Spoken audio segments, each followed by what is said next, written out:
A woman who is diagnosed with skin cancer is warning others about some of the severe dangers of the sun. Lottie Jackson had surgery to remove a cancerous mole from her face when she was just 27 years old. Well, as the summer holidays near, it's peak time for people to enjoy the hot weather, but many ignore the health risks. Cancer Research UK say around 930 people are developing malignant melanoma in the West Midlands each year, a big increase from around 340 a year in the early 90s. Tom Shavide reports. When the sun is shining, many of us try to take advantage, but are we fully aware of the damage it may be causing? Lottie Jackson was told she had malignant melanoma, the most serious form of the disease, 2 years ago, aged 27. She had to have a mole from her cheek removed after it was found to be cancerous. I've always been aware of the dangers, being blue-eyed, fair-skinned and fair-haired. My parents have always brought me up to be really cautious in the sun. Ironically, had 2 sunbeds before my first abroad holiday, so I had a base tan and didn't burn, trying to look after myself. Really never thought it would happen to me because I wasn't a massive sunbather, I didn't use sunbeds, but it did still happen to me. It's easy to forget that even on an overcast and cloudy day like this, the sun's rays are still working their damage. The sun is the source of vitamin D, which keeps our bones healthy, but overexposure can pose risks. Ultraviolet radiation from the sun can damage the skin and trigger cancer. So using a cream with a high sun protection factor, which also includes UVA and UVB filters, is advisable. So do these people lying out in the sun take precautions?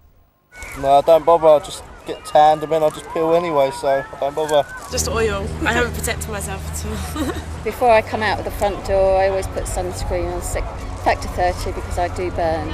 Malignant melanoma is now the 5th most common cancer in the UK, with rates drastically increasing every year. The sun's rays on unprotected skin, one of the main causes of skin cancer. Tom Savides, ITV News. And on that note, provided you've got your sun protection on and if you're about to head off on your summer holidays, then stay tuned to ITV to find out which beaches are the best across the country and which are best avoided. How safe is your beach? That's at 7:30 tonight. Homeless people are twice as likely to suffer physical and mental health problems, according to figures released this week by the charity Homeless Link. It says that knock-on cost to the NHS is around £85 million a year. In one part of the Midlands, a scheme to offer spare bedrooms to young people is helping to get them off the streets and give them hope for the future. Andy Bevan explains. For Jordan Bagnall, this isn't a chore, it's a life lesson. Personal circumstances found him moving out of the family home with nowhere to go until the YMCA Open Door project stepped in. They placed him in Walsall with Peter Parks, a father whose own 3 children had grown up and flown the nest. Peter is one of dozens of hosts, homeowners with a spare room and a desire to give something back to their community. Jordan is 19 and admits he still lacks self-confidence, but Peter says his role is not as a surrogate parent. More of a mentor, really. You know, if they have a problem, then and they discuss it with me. Like, you know, I try to not advise, but sort of tell them how I feel about it, and then it is up to them what decision they make. Like, it was hard at first, but I got used to it now. And how is it now? All right now. Yeah, we get along good now. Better now. Open Door has been housing homeless teenagers for 5 years. Zubari Sentongo is one of their many success stories. Financial problems forced his family to fragment, leaving him on the streets at the age of 17. Open Door found him a host who went from being a stranger to a trusted friend. I just bonded with her and she ended up loving me and I made it my own family. I actually called it my second home because she literally brought me in and gave me a nice bed, shelter and everything. The YMCA Open Door project in the Black Country already has 80 hosts, but over the next 25 weeks, they want to find 25 more. A lot of potential hosts, I think, fear that young people will either bring drugs into their home or they will steal from them. The reality is we had over 100 young people on the project last year, and that really wasn't a problem at all. We didn't have those issues. Hosts are paid an allowance to look after each youngster, but Peter says the real reward is seeing the progress a settled home environment can bring. His confidence is growing. He's doing his own shopping now and going out to places on his own, Plus he's still staying in touch with his previous friends, as well as building a new life for himself. The Black Country YMCA want to hear from families, couples, even singles who think they might like to become a mentor. They say it's demanding work, but the results can be appreciated by all. Andy Bevan, ITV News. Now, if you were watching the big match last night, you'll know it was a disappointing evening for one of Aston Villa's players. Ron Vlaar was the shock choice to take the Netherlands' first penalty in their World Cup semi-final shootout against Argentina. With the first kick. Saved! Yes, he took it, but Vlaar's miss immediately put his side at a disadvantage. Now, they eventually lost by 4 penalties to 2. However, the Netherlands coach later revealed he only picked Vlaar because 2 other players had said they wouldn't take the first kick. Would you get up and step up, take your country's first kick? You Everyone are watching? that close to the final.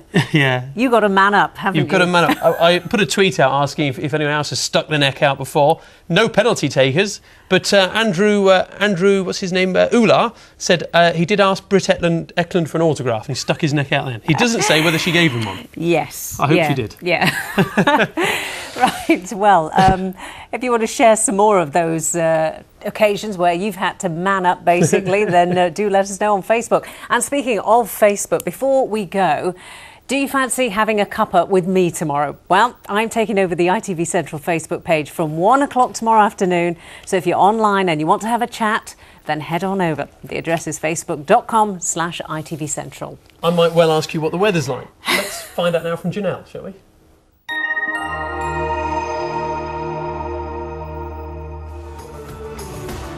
What's in store for today? ITV Local Weather, sponsored by CenterParcs.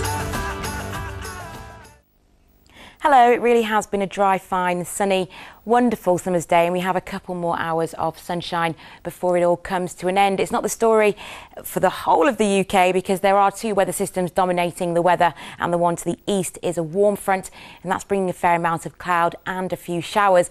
But that hasn't really affected us today, and we're not expecting that to really affect us tonight, although the odd spot of cloud on the far east of the region is the only way that we're seeing any evidence of that. Lows of around 11 Celsius overnight tonight. We are expecting clear spells, and for tomorrow morning, well, that translates into another bright start to the day, and by mid-morning looking at highs of around 17 Celsius, some cloud around but beginning to feel warm. Into the afternoon, highs of 22 Celsius, not as warm as it has been today, but still a fairly decent summer's day, especially where there are breaks in the cloud. And if you're already looking forward to the weekend, it's an unsettled picture once again, 3rd weekend in a row. We're looking at highs of around 22 Celsius on Saturday, which is actually looking like the better of the 2 days of the weekend in terms of dry, bright weather. Pollen's next. ITV Local Weather, sponsored by CenterParcs.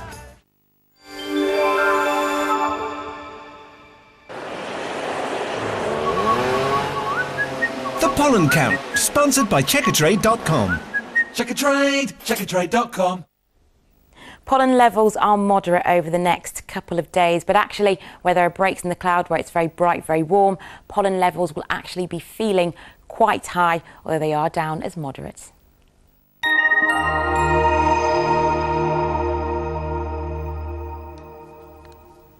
Well, let's get a reminder of tonight's top stories on ITV News Central. A former West Mercia police detective says he's prepared to name high-profile figures he believes were involved in allegations of a Westminster paedophile ring.